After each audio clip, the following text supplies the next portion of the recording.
Hello बच्चों, नमस्कार। कैसे हैं आप सभी? आशा करता हूँ आप सभी लोग अच्छे होंगे और आपकी तैयारी बहुत ही अच्छे तरीके से चल रही होगी। दोस्तों, आज की वीडियो का टारगेट है आप लोगों को कंप्यूटर से 100+ क्वेश्चंस कवर कराना।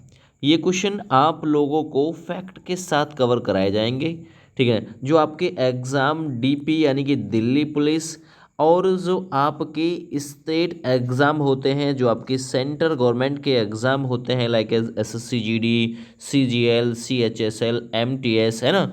तो उन सभी में लगभग 1 से 2 क्वेश्चन कंप्यूटर से बार बार एग्ज़ाम में पूछे जाते हैं और ये वही क्वेश्चन है जो एग्ज़ाम में उठ के आए हुए हैं और जिनकी संभावना आगे भी आने वाले एग्ज़ाम्स में बनी हुई है कि यहाँ से क्वेश्चन रिपीट हो जाएगा। तो ये 100 क्वेश्चन आपके लिए मोस्ट इम्पोर्टेंट साबित होंगे। ये आप लोग इस बात को लिख लीजिएगा अगर ये मोस्ट इम्पोर्टेंट साबित ना हो तो, ठीक है भैया। यूट्यूब चैनल पे पहली बार विजिट किया है तो चैनल को सब्सक्राइब कर देना, वीडियो को लाइक शेयर ज़रूर कर देना और प्यारा सा कमेंट बिल्कुल मत करना, है ना। चलिए, निम्न में से कौन सा सही ईमेल का पता होगा? सही ईमेल का एक पता इनमें से कौन सा है? surjit.gmail@, तो गलत बात, @ बाद में नहीं आता, ठीक है। यहाँ पे लिखा हुआ है जुनू@, ये भी यहाँ पे गलत लिखा हुआ है, ठीक है ना। रहीम@hotmail.com, ये भी मतलब गलत है। तो यहाँ पे जीमेल का सही पता है ram@yahoo.co.in।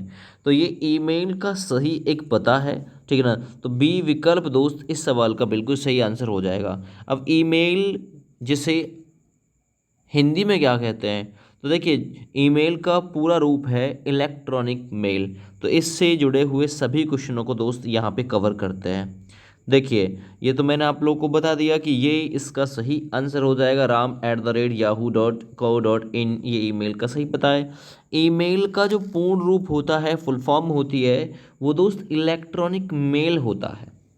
ईमेल के माध्यम से कोई भी व्यक्ति या कोई भी उपयोगकर्ता किसी भी अन्य व्यक्ति को इलेक्ट्रॉनिक रूप से, है ना, एक संदेश भेज सकता है, अटैच कर सकता है कई सारी फाइल वीडियोस को, है ना। चलिए, तथा प्राप्त कर सकता है। ईमेल को भेजने के लिए किसी भी उपयोगकर्ता का ईमेल एड्रेस पता होना बहुत आवश्यक होता है, तभी आप लोग उसके पास में ईमेल कर पाएंगे, जो कि विश्व भर में उस ईमेल सर्विस पर अद्वितीय होता है ना। अद्वितीय का मतलब जिसके पास आप लोग भेजोगे उसी के पास जाएगा, किसी दूसरे के पास नहीं पहुंचेगा।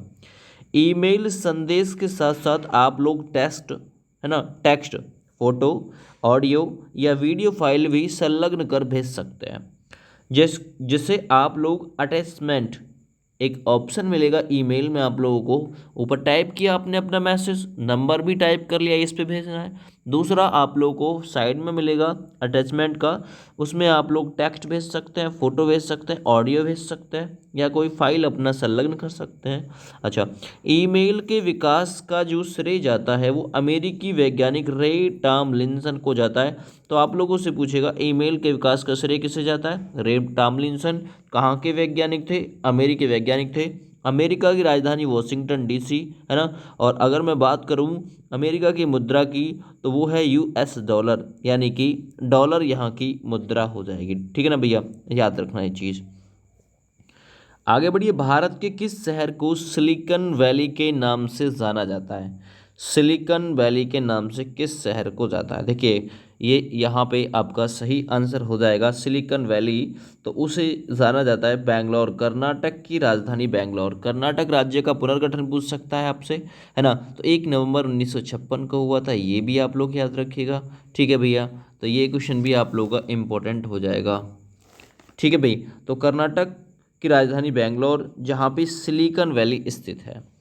इससे रिलेटेड फैक्ट कवर करिए। देश की प्रमुख सूचना प्रौद्योगिकी आईटी, है ना, निर्यातक के रूप में अपनी भूमिका के कारण बेंगलोर को भारत की या भारत का सिलिकॉन वैली या भारत की आईटी राजधानी, तो आपसे पूछ सकता है भाई भारत की आईटी राजधानी कौन सी है? वो है बेंगलुरु, याद रखना, ठीक है ना। बेंगलोर शहर में इंफोसिस, विप्रो, ये जो डोमेस्टिक कंपनियां इनके मुख्यालय, तो आपसे पूछ सकता है इंफोसिस का मुख्यालय ये कहाँ पे है? बेंगलुरु। विप्रो का मुख्यालय बेंगलुरु। इसके साथ साथ में भारत की अंतरिक्ष जो एजेंसी है इसरो, इसरो का मुख्यालय भी दोस्त कर्नाटक की राजधानी बेंगलुरु में ही है। इसरो यानी कि अंग्रेजी में इसका जो फुल फॉर्म होगा वो होगा इंडियन स्पेस रिसर्च ऑर्गेनाइजेशन, हिंदी में कहते हैं भारतीय अंतरिक्ष अनुसंधान संस्थान, है ना। तो इसका मुख्यालय कहाँ पे है? तो इसका मुख्यालय दोस्त कर्नाटक की राजधानी बेंगलुरु में है। दूसरी चीज़ मैं बात करूँ इसरो के गठन की, तो इसरो का गठन 15 अगस्त 1969 को हुआ था। तो ये क्वेश्चन भी आप लोगों से पूछा जाता है। और इसरो ने अभी आप लोगों को पता होगा एल आदित्य मिशन लॉन्च किया है, चंद्रयान 3 मिशन भी अभी हाल फिलहाल में इसरो ने ही लॉन्च किया है, और चंद्रयान 3 को तो इन्होंने कामयाब भी कर लिया है। आगे बढ़ते हैं दोस्त सवाल नंबर 3 की तरफ। सवाल नंबर 3 में ये पूछना चाह रहा है जो BSNL यानी कि भारत संचार निगम लिमिटेड, है ना, BSNL क्या एक इनमें से सर्च इंजन है या निम्न में से कौन सा एक सर्च इंजन नहीं है? क्वेश्चन का पूछने का लहजा यही है। तो यहाँ मैंने आंसर आप लोग को ऑलरेडी बता दिया। BSNL भारत संचार निगम लिमिटेड दोस्त ये एक दूरसंचार कंपनी है भारत की, ठीक है, ये गवर्नमेंटेड कंपनी है। दूसरा इसके नाम से सिम भी रिलीज है, आप लोगों को पता होगा। लेकिन ये एक सर्च इंजन नहीं है, गूगल सर्च इंजन है, आप लोग सर्च कर सकते हो, याहू सर्च इंजन है, ठीक ना, MSN भी सर्च इंजन है, लेकिन BSNL नहीं है। याद रखना BSNL जिसकी स्थापना हुई थी कब? तो याद रखना BSNL की स्थापना पूछ सकता है 15 सितंबर 2000 की बात है। 15 सितंबर 2000 को BSNL यानी भारत संचार निगम लिमिटेड की स्थापना हुई थी। यहाँ से आप लोग और जानिए, BSNL एक सर्च इंजन नहीं है। BSNL यानी कि भारत संचार निगम लिमिटेड भारत की एक सार्वजनिक क्षेत्र की संचार कंपनी है दोस्त। देखिए अब सर्च इंजन आप लोगों को पता होगा, मैंने गूगल वगैरह के बारे में बताया, याहू के बारे में बताया। दूसरा इसका एक मतलब सर्च इंजन www आप लोगों को पता होगा, ये आप लोग कुछ भी सर्च करेंगे तो उससे पहले लगा हुआ रहता है www, जिसे वर्ल्ड वाइड वेब के नाम से जानते हैं, जो एक क्या है, सूचनाओं का अथाह भंडार है। यहाँ पे ढेर सारी सूचनाएं हैं। तो www की फुल फॉर्म पूछे वर्ल्ड वाइड वेब, ये क्या काम करता है? तो ये सूचना, है ना, सूचनाओं का अथाह भंडार है। आगे इससे रिलेटेड आप लोग पॉइंट जानिए, जिसमें करोड़ों वेब पेज स्थित हैं जिन्हें इंटरनेट की मदद से प्राप्त किया जा सकता है। इस अथाह भंडार में से वांछित सूचना खोजने में सर्च इंजन हमारी मदद करता है। कुछ लोकप्रिय सर्च इंजन गूगल है, याहू है, ask.com है ना, अल्ता विस्ता है, और यहाँ पे ऑर्कुट है। तो ये जो है कुछ गूगल सर्च इंजन है, याद रखना। टिम बिर्सन ने जिसने वर्ल्ड वाइड वेब की स्थापना की, तो आपसे पूछ सकता है www के संस्थापक कौन है दोस्तों? तो वो है यहाँ पे टिम बिर्सन ली, याद रखिएगा। कब स्थापना की थी? 1989 में की थी। तो एक एक क्वेश्चन यहाँ से इंपॉर्टेंट बन जाएगा आपके एग्जाम के लिए। आगे मैं बढ़ रहा हूँ, स्लाइड शो बनाने के लिए आपने देखा होगा एक के पीछे एक जो फोटोज़ लगातार चलामान रहते हैं, चलते रहते हैं, तो उसे स्लाइड ही कहते हैं। स्लाइड का मतलब ही लगातार कंटिन्यू चलते रहने से होता है। आपने देखा होगा कभी जो फोटो वगैरह है वो एक के पीछे एक चलता रहता है, तो वही स्लाइड शो होता है। तो स्लाइड शो बनाने के लिए निम्न में से किसका प्रयोग किया जाता है? MS पावर पॉइंट का, MS वर्ड का, MS एक्सेल का, या फिर MS आउटलुक का? आप लोग तैयारी कर रहे हो, आप भी अपने आंसर मुझे भेज सकते कमेंट करके। तो यहाँ पे सही आंसर हो जाएगा, स्लाइड शो बनाने के लिए दोस्त प्रयोग किया जाता है MS पावर पॉइंट का। किसका? MS पावर पॉइंट का। ए विकल्प बहुत ही बेहतरीन साबित हो जाएगा इसके लिए। चलिए मैं इससे रिलेटेड आप लोगों को कुछ जानकारी देता हूँ। देखिए स्लाइड शो बनाने के लिए सामान्यतः MS पावर पॉइंट का प्रयोग किया जाता है। Power point MS office package के अंतर्गत एक प्रस्तुतिकरण यानी जिसे प्रेजेंटेशन कहते हैं, तथा स्लाइड शो सॉफ्टवेयर है जिसे माइक्रोसॉफ्ट कंपनी ने विकसित किया था। आप लोग याद रखिए ये चीज़, है ना। ये जो MS ऑफिस पैकेज के अंतर्गत एक प्रस्तुतिकरण है, कौन? MS power point. किसने विकसित किया था? तो याद रखना ये चीज़ माइक्रोसॉफ्ट ने विकसित किया था। एक क्वेश्चन और तैयार हो गया। अगला देखिए, इस प्रोग्राम में स्लाइड में आप टेक्स्ट, ध्वनि, चलचित्र, एनिमेशन को जोड़ सकते हैं। पावर पॉइंट में बने स्लाइड को वर्ड, एक्सेल आदि प्रोग्राम में जोड़ा जा सकता है, जबकि अन्य प्रोग्राम की सूचना भी पावर पॉइंट स्लाइड में दिखाया जा सकता है। तो ये कुछ इन्फॉर्मेशन थी इसके बारे में जो मैंने आप लोगों को यहाँ पे एक्सप्लेन कर दिया है। आगे बढ़िए, कट करने के लिए किस शॉर्ट कुंजी का प्रयोग करेंगे। मान के चलिए आप लोग कंप्यूटर में कोई काम कर रहे हैं, आप लोगों को कट करना है कोई चीज़, है ना, तो उसे आप लोग किस कुंजी के साथ कट करेंगे। ये बहुत ही यहाँ पे बढ़िया वीडियो मैं लेकर आया हूँ आप लोगों के लिए, प्लीज़ वीडियो को लाइक ज़रूर कर दीजिएगा। तो कट करने के लिए दोस्त यहाँ पे Ctrl+C लेंगे क्या कट करने के लिए, तो कट करने के लिए Ctrl+X का प्रयोग करते हैं कट करने के लिए। ये उपयोगी क्वेश्चन यहाँ पे आप लोगों का हो गया। चलिए जानते हैं और थोड़ा सा, कट करने के लिए Ctrl+X शॉर्ट कुंजी का प्रयोग किया जाता है दोस्त, ठीक है। यह कट किया गया टेक्स्ट अस्थायी यानी कि क्लिप बोर्ड पर रखा जाता है। तो पूछ सकता है कि कट कहाँ पे रखा जाता है, क्लिप बोर्ड पे। यह क्लिप बोर्ड पर तब तक रहता है जब तक उसे दूसरी जगह पेस्ट न किया गया हो, तब तक रहेगा। आपने यदि किसी और को कट कर लिया तो फिर वो आ जाएगा क्लिप बोर्ड पे, याद रखना ये चीज़, है ना। या अन्य किसी दूसरे टेक्स्ट को कट या कॉपी न कर लिया जाए तब तक आपके पास रहेगा। कट किए गए टेक्स्ट को पेस्ट करने के लिए Ctrl+V, याद रखना ये चीज़, पेस्ट करने के लिए किसका है तो Ctrl+V, और कट करने के लिए Ctrl+X, ये चीज़ याद रखिएगा, है ना। शॉर्ट कुंजी भी आप लोग पढ़िएगा, ठीक है। चलिए मैं आगे बढ़ता हूँ। DBMS इसका पूर्ण रूप क्या है, पढ़िए फटाफट से और मुझे बताइए कि DBMS इसका पूर्ण रूप क्या होता है दोस्त, जरा जल्दी से बताइए फटाफट से। तो देखिए DBMS इसका पूर्ण रूप होता है डाटाबेस मैनेजमेंट सिस्टम, याद रखना डाटाबेस मैनेजमेंट सिस्टम, यानी कि डी ऑप्शन बिल्कुल इस सवाल का सटीक आंसर हो जाएगा। चलिए भाई, तो DBMS का पूरा रूप डाटाबेस मैनेजमेंट सिस्टम है। कंप्यूटरीकृत डाटाबेस के निर्माण तथा रख रखाव के लिए हमें एक विशेष प्रकार के सॉफ्टवेयर की आवश्यकता होती है जिसे डाटाबेस प्रबंधन प्रणाली यानी कि DBMS कहा जाता है। मुख्यतः यह एक कंप्यूटर आधारित रिकॉर्ड की रख रखाव की प्रणाली होती है, अर्थात यह एक ऐसी प्रणाली है जिसका उद्देश्य रिकॉर्ड एवं सूचनाओं को संभाल कर रखना होता है। यह उपयोगकर्ता को एक ऐसा वातावरण प्रदान करती है जिसके माध्यम से डेटा को संग्रहित कर पुनः प्राप्त करना बहुत ही सुविधाजनक हो जाता है। माइस्लोक, है ना, इंजरिश, MS एक्सिस आदि, और ये जो है किसके DBMS के उदाहरण है, ये सारे के सारे यहाँ पे। तो आपसे ये भी पूछ सकता है किसके उदाहरण है, तो ये DBMS के उदाहरण है, डाटाबेस मैनेजमेंट सिस्टम के उदाहरण। सवाल नंबर 7 देखिए, कंप्यूटर के मदरबोर्ड में क्या नहीं होता, जरा बताइए फटाफट से देख के। बायोस नहीं होता, मॉनिटर नहीं होता, मेमोरी नहीं होती, या फिर माइक्रो प्रोसेसर नहीं होता, क्या नहीं होता है इसमें। 7 नंबर सवाल बढ़िया है, देखिए कंप्यूटर के मदरबोर्ड में दोस्त मॉनिटर नहीं होता, ये चीज़ याद रखिएगा। आप लोग लिखते भी रहिएगा, साथ के साथ लिखना चाहो तो बी ऑप्शन सी हो जाएगा, ठीक है ना। कंप्यूटर के मदरबोर्ड में मॉनिटर नहीं होता। मॉनिटर एक आउटपुट डिवाइस है जो बाहर रहता है, याद रखना, इनपुट नहीं है, जो चित्र या प्रोसेसर इनपुट के रिजल्ट को स्क्रीन पर प्रदर्शित करता है। मदरबोर्ड किसी किसी कंप्यूटर का मुख्य सर्किट बोर्ड है ना। चलिए, संपूर्ण कंप्यूटर मदरबोर्ड के इर्द गिर्द ही घूमता है। मदरबोर्ड पर CPU यानी सेंट्रल प्रोसेसिंग यूनिट, CPU की फुल फॉर्म पूछी जाती है, याद रखिएगा। रोम यानी कि रीड ओनली मेमोरी, परमानेंट वाली है। रैम यानी अस्थाई मेमोरी अर्थात रैंडम एक्सेस मेमोरी, तो ये पूछा जाता है ना। ये चीज़ आप लोग याद रखिएगा क्वेश्चन को। मेमोरी आदि उपकरण लगे होते हैं।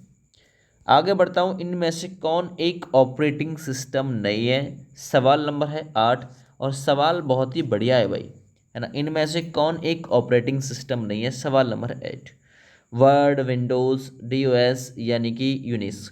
तो ये याद रखिएगा, जो वर्ड लिखा हुआ है ना यहाँ पे, ये एक ऑपरेटिंग सिस्टम नहीं है, किसी चीज़ को ऑपरेट नहीं करता वर्ड। विंडोज़ ऑपरेट करता है, DOS डिस्क ऑपरेटिंग सिस्टम, है ना, ये यहाँ पे यूनिक्स जो लिखा हुआ है ये सभी ऑपरेट करते हैं, लेकिन वर्ड ऑपरेट नहीं करता दोस्त। चलिए, वर्ड एक ऑपरेटिंग सिस्टम नहीं है, वर्ड एक वर्ड प्रोसेसिंग एप्लीकेशन सॉफ्टवेयर होता है, जिसका प्रयोग जो है किसी डॉक्यूमेंट को बनाने में आप लोग करते हैं, उसमें कुछ सुधार करने के लिए किया जाता है। अच्छा, जबकि विंडोज़, यूनिक्स, डॉस ये सभी ऑपरेटिंग सिस्टम के उदाहरण हैं। ऑपरेटिंग सिस्टम दो या अधिक प्रोग्राम का समूह जो कंप्यूटर सिस्टम और उसके विभिन्न संसाधनों को नियंत्रित करता है तथा हार्डवेयर के उपयोगकर्ता के बीच एक संबंध स्थापित करता है, याद रखना। आगे बढ़ते हैं दोस्त, छपाई की गुणवत्ता की दृष्टि से सर्वोत्तम प्रिंटर कौन सा है? सर्वोत्तम प्रिंटर कौन सा है? छपाई यदि आप लोगों को करनी है तो उसके लिए सबसे बेस्ट, सबसे अच्छा, है ना, तो ये कौन सा प्रिंटर आप लोग इस्तेमाल करें छपाई के लिए? तो सही आंसर हो जाएगा दोस्त लेज़र प्रिंटर। ये याद रखिएगा, लेज़र प्रिंटर छपाई की गुणवत्ता की दृष्टि से सबसे उपयोगी प्रिंटर होता है। विकल्प यहाँ पे सी सही हो जाएगा। चलिए, छपाई की गुणवत्ता की दृष्टि से सर्वोत्तम प्रिंटर लेज़र प्रिंटर है। यह उच्च गति वाला नॉन इम्पैक्ट पेज प्रिंटर है। इसमें सेमीकंडक्टर, लेज़र बीम, है ना, प्रकाशीय ड्रम यानी फोटो कंडक्टिव ड्रम तथा आवेशित स्याही टोनर, जिसे चार्ड इंक टोनर का नाम देते हैं, इनका प्रयोग किया जाता है। लेज़र बीम से प्रकाशीय ड्रम पर आवश्यक विद्युत आकृति बनाई जाती है। तत्पश्चात टोनर जो ड्रम पर बनाई गई आकृति के विपरीत आवेशित रहता है, स्याही को कागज पर चिपका देता है और वांछित आकृति प्राप्त कर ली जाती है। आगे बढ़ते सवाल नंबर 10 की तरफ। व्यापारिक उपयोग में प्रयोग आने वाली प्रोग्रामिंग भाषा यानी प्रोग्रामिंग लैंग्वेज का नाम क्या है? जो व्यापारिक प्रयोग में प्रयोग आने वाली प्रोग्रामिंग लैंग्वेज के अंतर्गत आती है। फोर्टॉन है, बेसिक है, कोबल है या फिर डोस है? तो सही आंसर हो जाएगा यहाँ पे जो कोबल लिखा हुआ है ना, कोबल, यही व्यापारिक उपयोग में आने वाली एक प्रोग्रामिंग भाषा है। देखिए, व्यापारिक उपयोग में प्रयोग होने वाली भाषा कोबल है। कोबल भाषा जो कि अंग्रेजी में इसका रूपांतरण होता है कॉमन बिजनेस, है ना, ओरिएंटेड लैंग्वेज। तो कोबल का फुल फॉर्म भी पूछ सकता है ना, कॉमन बिजनेस ओरिएंटेड लैंग्वेज, ये कोबल का फुल फॉर्म है। इसका विकास 1959 में व्यावसायिक हितों, है ना, के लिए ग्रेस हूपर के द्वारा किया गया था। तो कई सारे क्वेश्चन बनेंगे, कोबल की फुल फॉर्म क्या है? अच्छा, कोबल का विकास कब हुआ? 1959 में। किस उद्देश्य के लिए? व्यापारिक हितों के उद्देश्य के लिए। किसके द्वारा किया गया? ग्रेस हूपर के द्वारा किया गया। इस भाषा में लिखे गए वाक्यों के समूह को क्या कहा जाता है? तो इस भाषा यानी कि जो कोबल भाषा है, इसमें लिखे गए वाक्यों के ग्रुप को पैराग्राफ कहा जाता है। ये भी याद रखिएगा, ये भी पूछ सकता है। सभी पैराग्राफ एक सेक्शन बनाते हैं। तो ये सभी पैराग्राफ क्या बनाते हैं? एक सेक्शन बनाते हैं, और एक सेक्शन से मिलकर, है ना, डिवीजन बनता है। तो आपसे पूछ सकता है सेक्शन से मिलकर क्या बनेगा, है ना, और सेक्शनों से मिलकर क्या बनेगा दोस्त? डिवीजन बनेगा। कोबल में गणितीय शब्दावली के लिए ऐड, सब्ट्रैक्ट और मल्टी प्रयोग होता है, यानी मल्टीप्लाई का प्रयोग होता है। यह अंग्रेजी भाषा की तरह है ना, इसमें सर्वाधिक उपयुक्त डॉक्यूमेंट बनाना जो है वो संभव होता है। एक एक क्वेश्चन इम्पोर्टेंट है आप लोगों के एग्जाम के लिए। आगे बढ़ते हैं। वर्ड डॉक्यूमेंट में ग्रामर की गलतियों को किस रंग की रेखा द्वारा प्रदर्शित किया जाता है? वर्ड डॉक्यूमेंट में यदि आप लोग कुछ टाइपिंग वगैरह में मिस्टेक कर देते हैं, मतलब अकॉर्डिंग टू द ग्रामर, यानी ग्रामर के अनुसार, तो उन गलतियों को किस रंग की रेखा के द्वारा प्रदर्शित किया जाएगा? तो वो रेखा होती है दोस्त ग्रीन कलर की। याद रखना ये चीज़, स्टार मार्क कर दो, उपयोगी क्वेश्चन है, ए विकल्प दोस्त इसके लिए सही हो जाएगा। इससे रिलेटेड फैक्ट कवर कर लीजिए। स्पेलिंग में हुई गलती को लाल तरंगी यानी अंडरलाइन, है ना, यहाँ पे देखना, स्पेलिंग में यदि आप लोग गलती करते हो तो गलती को लाल तरंगी अंडरलाइन यानी कि रेड वेव अंडरलाइन से, जबकि ग्रामर की गलती को, क्योंकि यहाँ पे आपने ग्रामर की गलतियों को दर्शाना है, ग्रामर की गलतियों को पूछा गया आपसे, तो ग्रामर की जो गलती होती है वो हरी तरंगी अंडरलाइन से, और स्पेलिंग की गलती जो होती है वो लाल तरंगी, ठीक ना, अंडरलाइन से दर्शाई जाती है ना, याद रखना, ग्रीन वे अंडरलाइन। तथा फॉर्मेटिंग की गलती को नीली तरंगी अंडरलाइन से, याद रखना चाहिए, ठीक ना, दर्शाया जाता है। वर्ड डॉक्यूमेंट में टेक्स्ट की स्पेलिंग तथा ग्रामर की जांच की सुविधा रहती है और इसमें बने डिक्शनरी तथा ग्रामर नियमों के आधार पर यह उपयुक्त सुझाव भी देता है। यह ऑटोमेटिक स्पेलिंग और ग्रामर की गलतियों को ढूंढता है और उसमें सही भी करता है, ये चीज़ याद रखिएगा। आगे बढ़ते हैं, निम्न में से कौन सा प्रिंटर सबसे सस्ता होता है दोस्त? निम्न में से कौन सा प्रिंटर सबसे सस्ता है? जरा बताइए, लेजर प्रिंटर सबसे सस्ता है या इंकजेट प्रिंटर या फोटोग्राफिक प्रिंटर या फिर डॉट मैट्रिक्स प्रिंटर? सबसे सस्ता प्रिंटर कौन सा है? सवाल नंबर 12। वीडियो पसंद आ रही हो तो एक बार प्लीज़ वीडियो को लाइक जरूर कर दीजिएगा दोस्त। तो सही आंसर हो जाएगा ये जो डॉट मैट्रिक्स प्रिंटर है ना, ये सबसे सस्ता प्रिंटर होता है दोस्त। चलिए इससे रिलेटेड फैक्ट कवर करा देता हूँ मैं। डॉट मैट्रिक्स प्रिंटर सबसे सस्ता प्रिंटर है। यह एक कैरेक्टर प्रिंटर है जिसमें एक प्रिंट हेड होता है। इस प्रिंटर में पिनों की एक पंक्ति होती है जो कागज़ के ऊपरी सिरे पर रिबन पर प्रहार करते हैं। जब पिन रिबन पर प्रहार करते हैं तो डॉट्स का एक समूह मैट्रिक्स के रूप में कागज़ पर पड़ता है जिससे अक्षर या चित्र छप जाते हैं। इस प्रकार के प्रिंटर एक बार में एक ही कैरेक्टर प्रिंट करता है। यह अक्षर या चित्र को डॉट्स के पैटर्न में प्रिंट करते हैं। यह प्रिंटर काफ़ी धीमी गति से प्रिंट करता है तथा ज़्यादा आवाज़ करते हैं। इनका प्रारंभिक मूल्य और प्रति जो कॉपी खर्च होता है वो बहुत कम होता है। सवाल नंबर 13 इंपॉर्टेंट क्वेश्चन करूँगा। कंप्यूटर चिप बनाने में निम्न में से किसका प्रयोग किया जाता है? जो कंप्यूटर के चिप बने हुए होते हैं, इंपॉर्टेंट क्वेश्चन है ये, किसका प्रयोग किया जाता है? तांबे का, सिलिकॉन का, लोहे का या फिर निकेल का? तो दोस्त याद रखिएगा, कंप्यूटर चिप बनाने के लिए सिलिकॉन का यूज़ किया जाता है। तो इस प्रकार से 13 नंबर के लिए बी विकल्प दोस्त बिल्कुल सही हो जाएगा।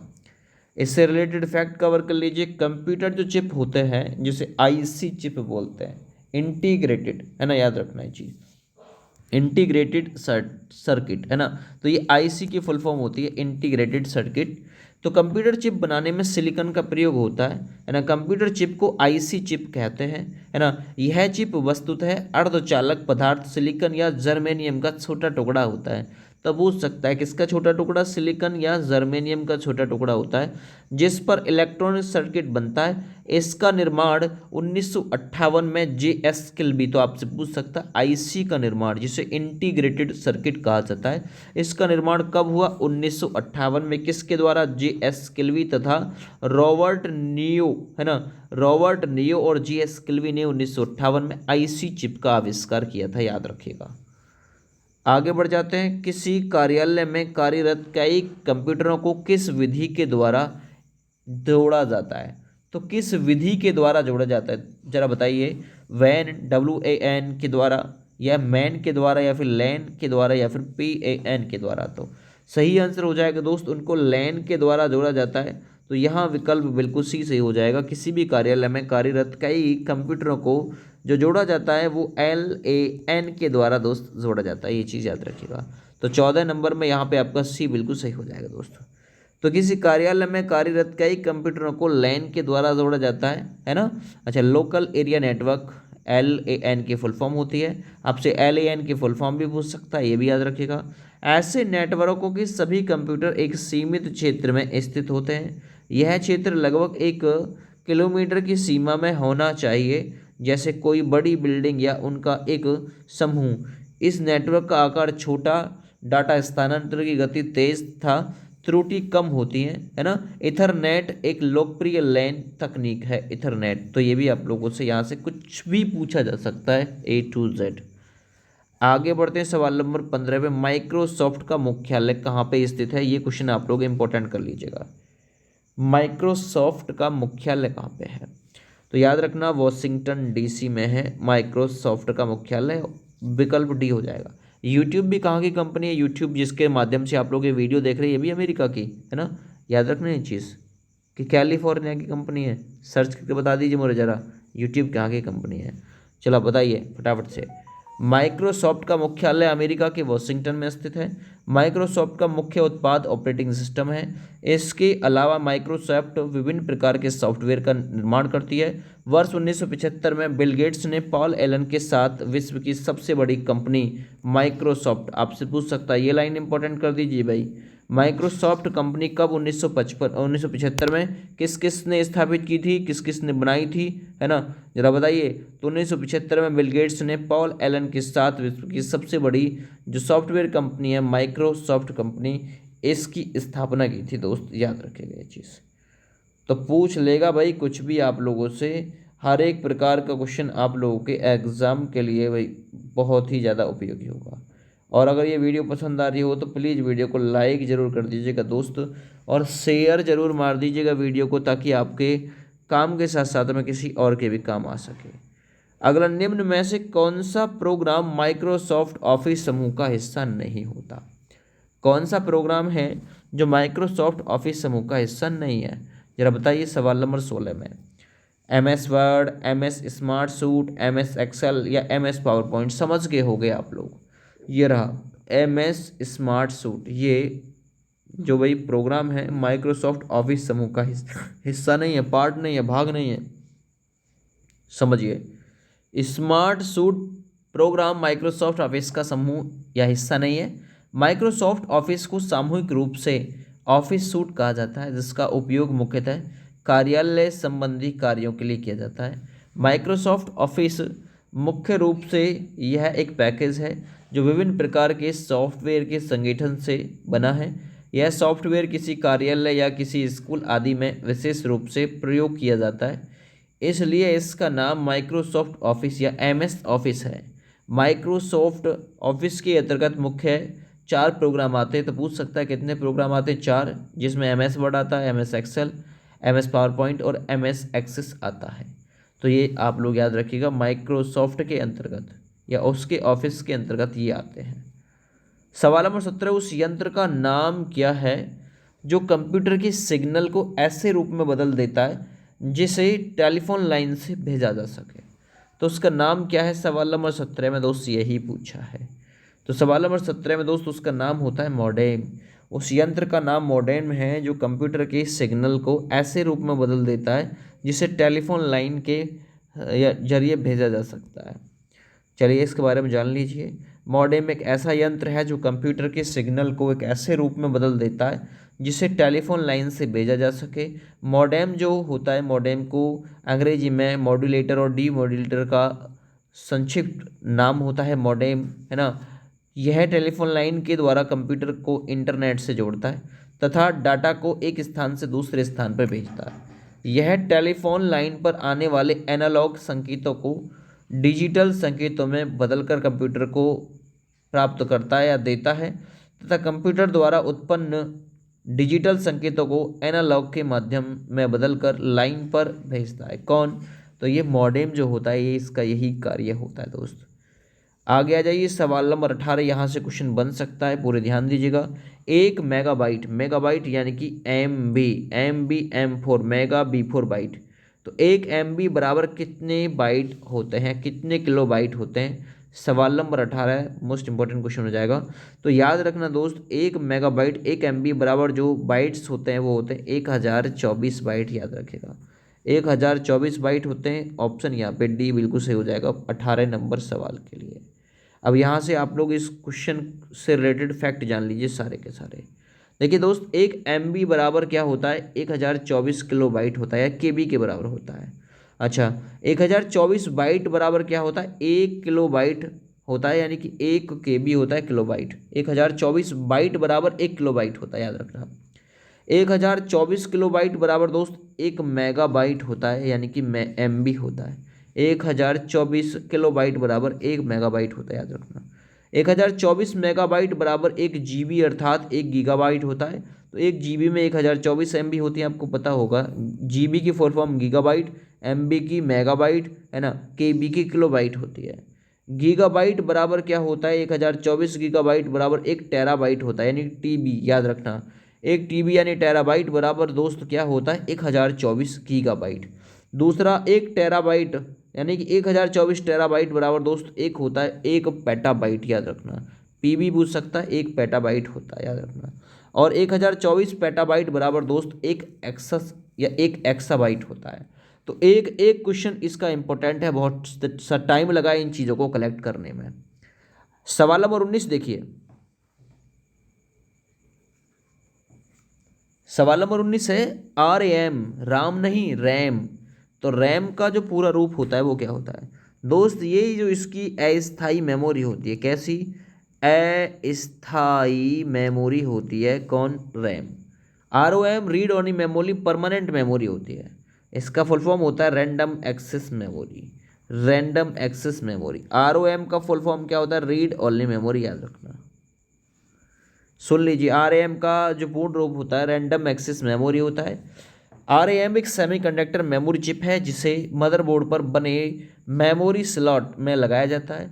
यह एक अस्थायी मेमोरी होती है और प्राथमिक मेमोरी है। इसकी गति तीव्र होती है। प्रोसेसिंग के दौरान डाटा और अनुदेशों को सहायक मेमोरी से लाकर रैम में स्टोर किया जाता है ना। CPU इन्हें रैम से प्राप्त करता है तथा डाटा प्रोसेसिंग करता है। किसी अंतिम परिणाम को अस्थायी तौर पर रैम में स्टोर किया जाता है दोस्त। सवाल नंबर 20 देखिए, टाइम्स न्यू रोमन क्या है। ये जो टाइम्स न्यू रोमन है दोस्त, ये क्या है, ये इंपॉर्टेंट क्वेश्चन बनेगा। मोटरसाइकिल है क्या, घड़ी है क्या, वर्ड प्रोग्राम में लेखन है क्या, या फिर अंग्रेजी समाचार पत्र है। कंप्यूटर की वीडियो देख रहे हो, इतना तो दिमाग लगा सकते हो। वर्ड प्रोग्राम में लेखन है, साइकिल नहीं हो सकता, घड़ी नहीं हो सकता, अंग्रेजी समाचार पत्र नहीं हो सकता, तो फिर क्या है, वर्ड प्रोग्राम में एक लेखन है ना, याद रखो।